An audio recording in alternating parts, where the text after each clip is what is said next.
नमस्कार, PCP channel में आपका स्वागत है। आज हम breathing and exchange of gases chapter में जो रेस्पिरेटरी वॉल्यूम्स वाला पोर्शन है उसे हम शुरू करने वाले हैं। 4 वॉल्यूम्स है। पहला होता है टाइडल वॉल्यूम। एनसीईआरटी में जो डेफिनेशन लिखा है उसमें ये बोला गया है कि the volume of air inspired और expired during normal respiration. Normal respiration मतलब जब आप लोग रिलैक्स करते हैं, जैसे कि जब आप ये वीडियो देख रहे हो तब आप लोग बिल्कुल रिलैक्स्ड मोड में हो, एक्साइटेड मोड में नहीं हो। तो रिलैक्स्ड मोड में जब हम सांस लेते हैं और छोड़ते हैं, उसी प्रोसेस को यहाँ पे नॉर्मल रेस्पिरेशन बोला गया है।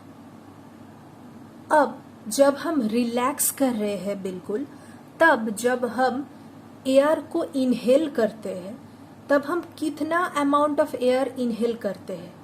500 ml एयर इनहेल कर सकते हैं एक नॉर्मल इंस्पिरेशन जब हम करते हैं। जैसे कि बिल्कुल रिलैक्स स्टेट में हम 500 ml तक एयर इनहेल कर सकते हैं, वैसे ही एक रिलैक्स्ड स्टेट में हम 500 ml तक एयर बाहर छोड़ सकते हैं।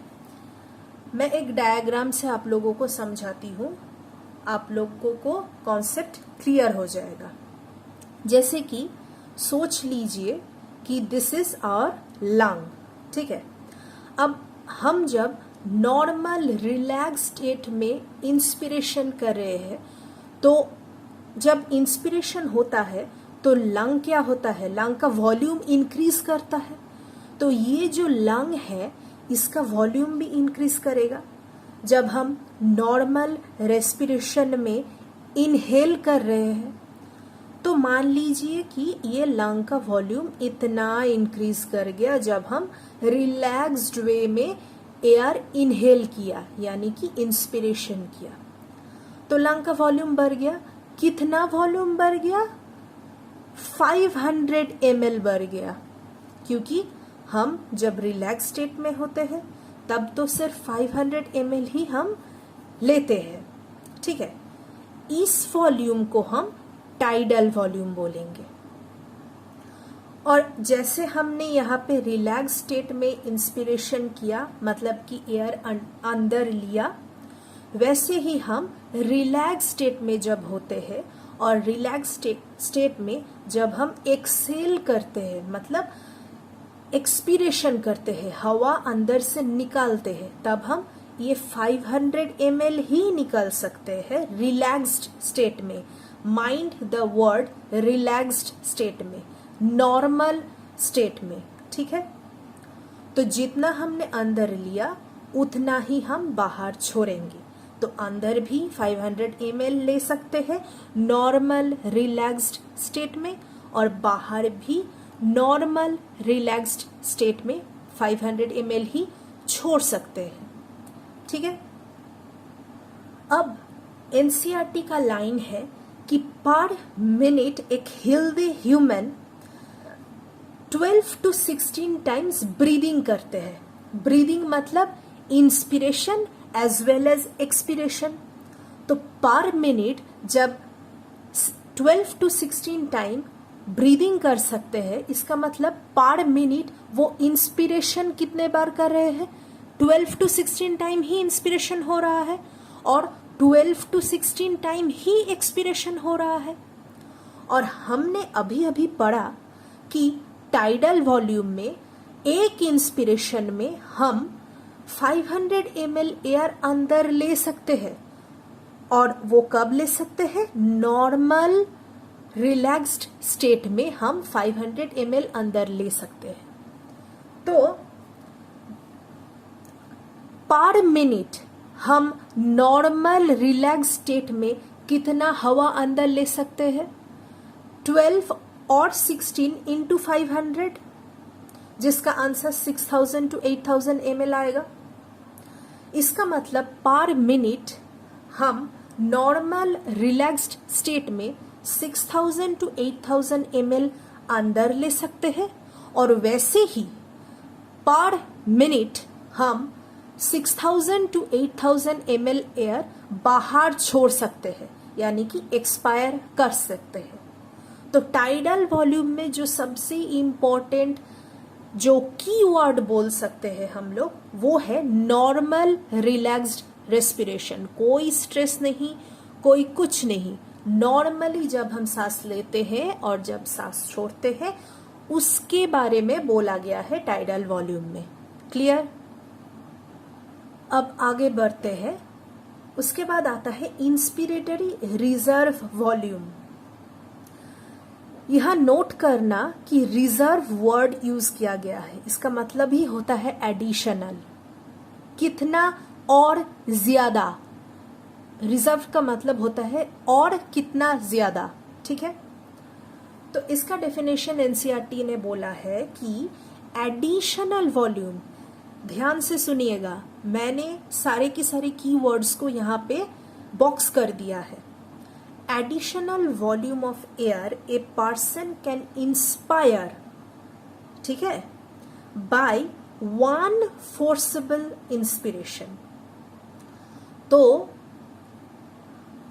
ये जो टाइडल वॉल्यूम है, ये तो जब हम नॉर्मल ब्रीदिंग कर रहे हैं, नॉर्मल जब एयर इनहेल कर रहे हैं या फिर एक्सेल कर रहे हैं, तब कितना अंदर ले सकते हैं उसका बात किया गया है। अब 500 ml अपने सिस्टम के अंदर लेने के बाद और कितना एयर हम वापस ले सकते हैं, उसे ही इंस्पिरेटरी रिजर्व वॉल्यूम बोलते हैं, ठीक है। डायग्राम से एक्सप्लेन करूंगी, आप लोगों को समझ आ जाएगा। सपोज कीजिए ये है हमारी लंग्स, ठीक है। अब हमने नॉर्मली तो 500 ml अंदर लेना है, ठीक है। अब हम नॉर्मल इंस्पिरेशन किया है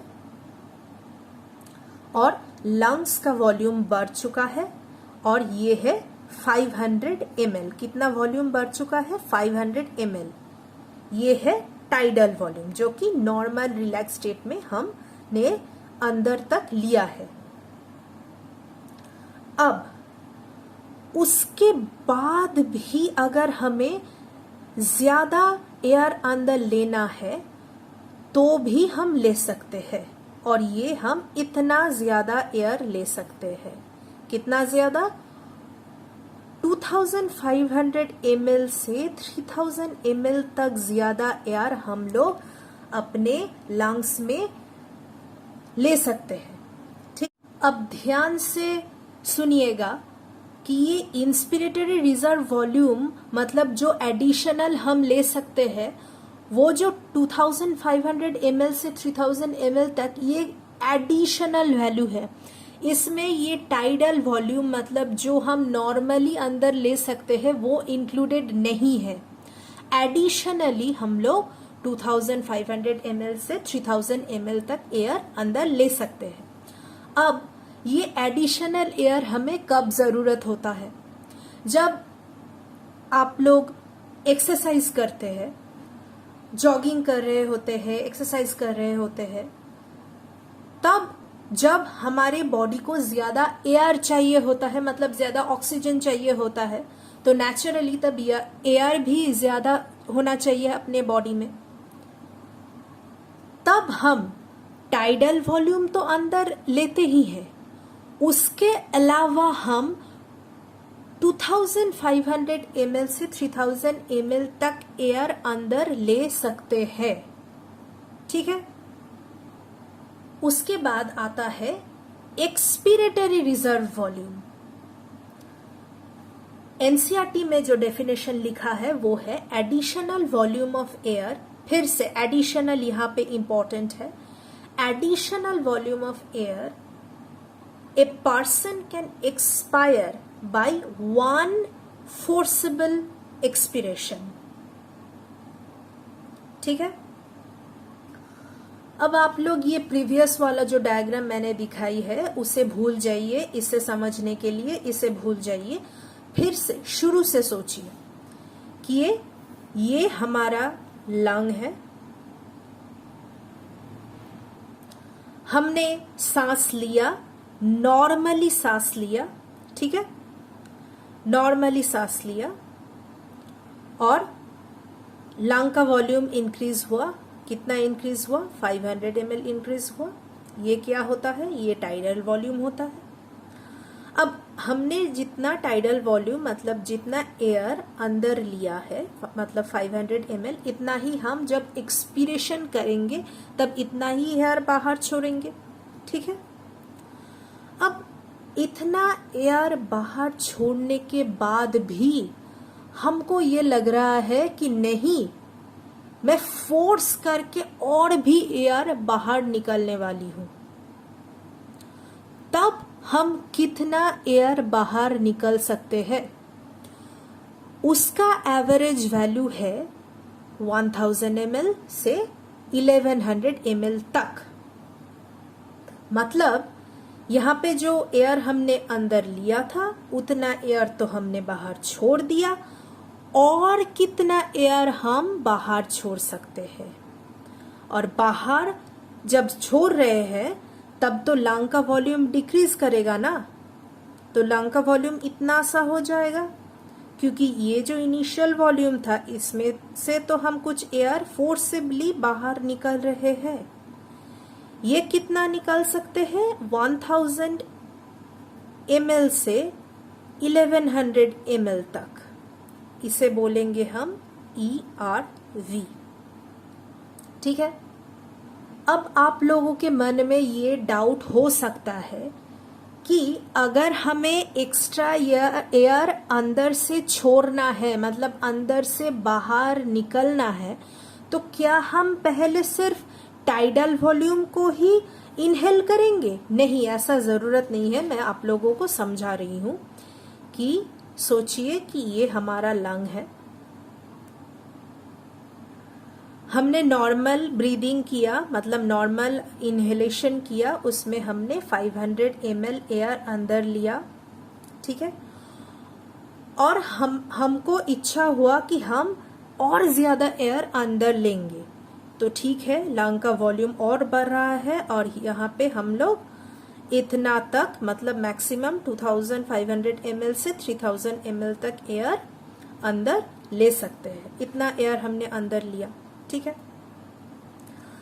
अब इतना तो एयर हमने अंदर ले लिया, इसे तो छोड़ना भी पड़ेगा बाहर, तो जितना एयर हमने अंदर लिया था उतना हम छोड़ेंगे बाहर। मतलब पहले तो इंस्पिरेटरी रिजर्व वॉल्यूम जो है वो बाहर जाएगा, उसके बाद जो नॉर्मल वॉल्यूम हमने इनहेल किया था वो बाहर जाएगा, टीवी।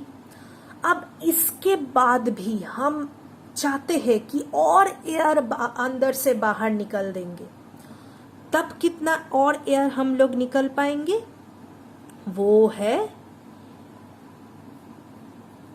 1000 ml से 1100 ml तक। इसको बोलते हैं हम एक्सपिरेटरी रिजर्व वॉल्यूम। तो दोनों केसेस ही हो सकते हैं। आप लोग टाइडल वॉल्यूम को इनहेल किया, टाइडल वॉल्यूम को ही एक्सेल किया, उसके बाद ज्यादा आप लोग चाहते हैं तो एक्सेल कर सकते हैं, और ये भी कर सकते हैं कि टाइडल वॉल्यूम को इनहेल किया, उसके बाद हमें मन किया हम ज्यादा एयर अंदर लेंगे, हम इंस्पिरेटरी रिजर्व वॉल्यूम को भी इनहेल किया, अब हमें छोड़ना पड़ेगा, ठीक है, मतलब एक्सेलेशन की बारी है।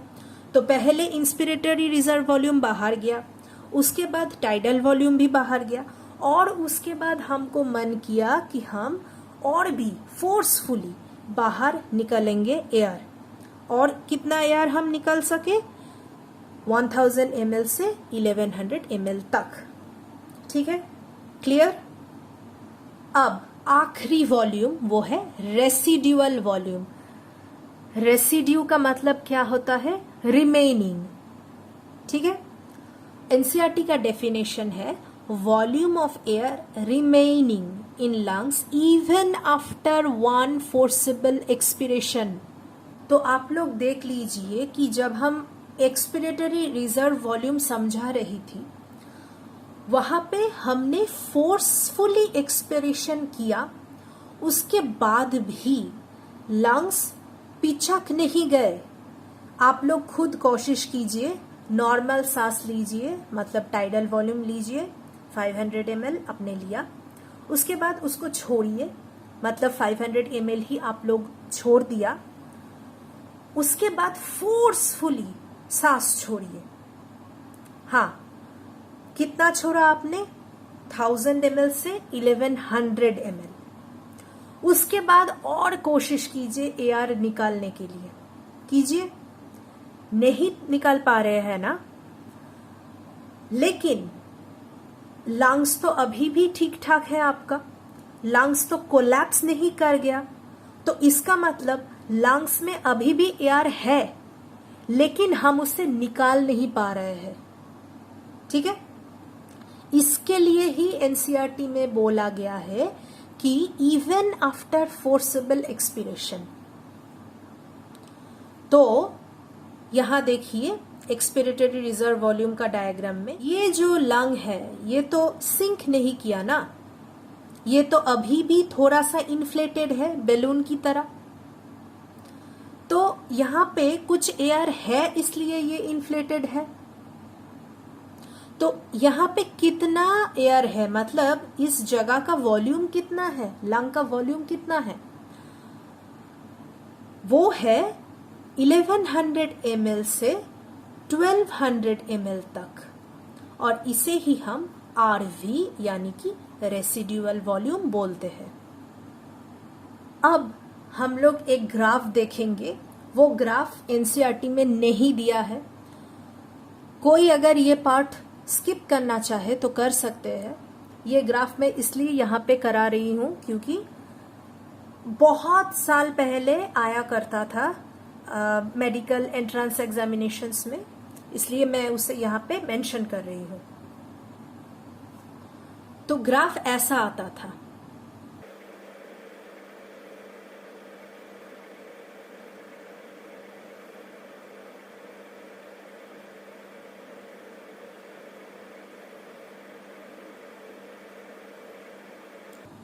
आप लोग इस रीजियन को अपना लंग्स कंसीडर कर सकते हैं। सोच लीजिए, मैंने जो यहाँ पे ये डायग्राम्स दिखाई है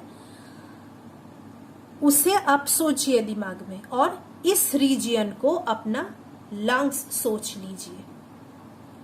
अब जब हम एयर इनहेल करेंगे, नॉर्मल रेस्पिरेशन, मतलब उसमें नॉर्मल इंस्पिरेशन भी होगा, नॉर्मल एक्सपिरेशन भी होगा।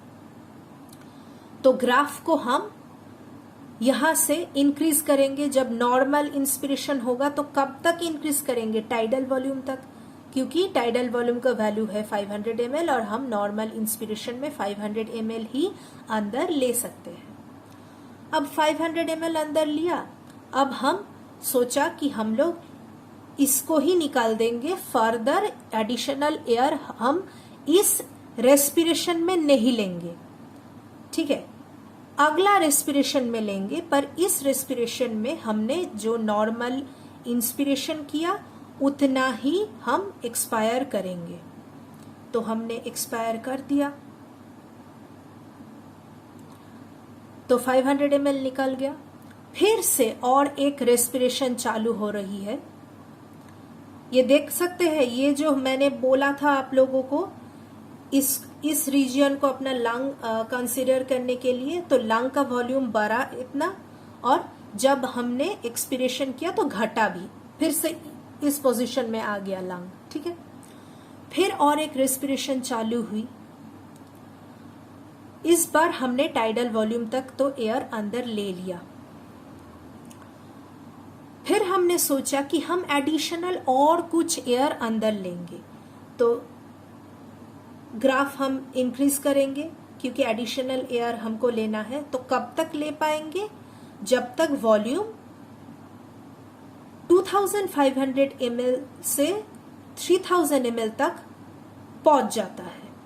तो हमने ले लिया एडिशनल जितना ले सकते थे। अब जितना हमने अंदर लिया उतना तो छोड़ना भी है, तो फिर हम एक्सपिरेशन करना शुरू किया। पहले इंस्पिरेटरी रिजर्व वॉल्यूम को एक्सपायर किया, उसके बाद टाइडल वॉल्यूम को एक्सपायर किया, यानी कि दोनों को ही निकाल दिया। ठीक है। फिर से दोबारा हमने सांस लिया, इस बार टाइडल वॉल्यूम लिया और टाइडल वॉल्यूम को ही छोड़ दिया, ठीक है। अब हमें मन किया कि नहीं, हम यही इस रेस्पिरेशन को खत्म नहीं करेंगे, हम कुछ और हवा भी बाहर छोड़ेंगे। तो कब तक छोड़ सकते हैं, मतलब कितना एक्स्ट्रा हवा छोड़ सकते हैं? 1100 ml तक छोड़ सकते हैं। तो हमने 1100 ml तक छोड़ दिया और 1100 ml तक छोड़ने के बाद उसके बाद तो हम और हवा छोड़ ही नहीं सकते, इसके नीचे तो हम जा नहीं सकते ना। तो 1100 ml छोड़ने के बाद हमें तो फिर से सांस लेना शुरू करना होगा। तो हमने सांस लिया, पहले जो हमने एक्स्ट्रा हवा छोड़ दिया था उसको पहले अंदर लिया, फिर हमें टाइडल वॉल्यूम को अंदर लेना है जो कि 500 ml है, और ऐसे करके हम उसके आगे नॉर्मल रेस्पिरेशन ही दिखाते हैं यहाँ पे कि 500 ml लेते हैं छोड़ते हैं, लेते हैं छोड़ते हैं, ये है नॉर्मल रेस्पिरेशन। तो ये ही है वो पूरा ग्राफ। और एक इम्पॉर्टेंट बात, ये जो स्पेस है इसका वैल्यू कितना है? 1100 ml टू 1200 ml, और ये क्या है? ये है रेसिड्यूअल वॉल्यूम। ये एयर हमेशा हमेशा लंग के अंदर रहते हैं, इस एयर का कोई मूवमेंट नहीं होता। इसीलिए जो स्पाइरोमीटर इंस्ट्रूमेंट है जिसके द्वारा हम ये सारे के सारे वॉल्यूम्स को मेजर कर सकते हैं, वो इंस्ट्रूमेंट रेसिड्यूअल वॉल्यूम को मेजर नहीं कर सकता। बाकी सारे के सारे volume, tidal, inspiratory reserve, expiratory reserve, ये सारे के सारे एयर्स का मूवमेंट होता है।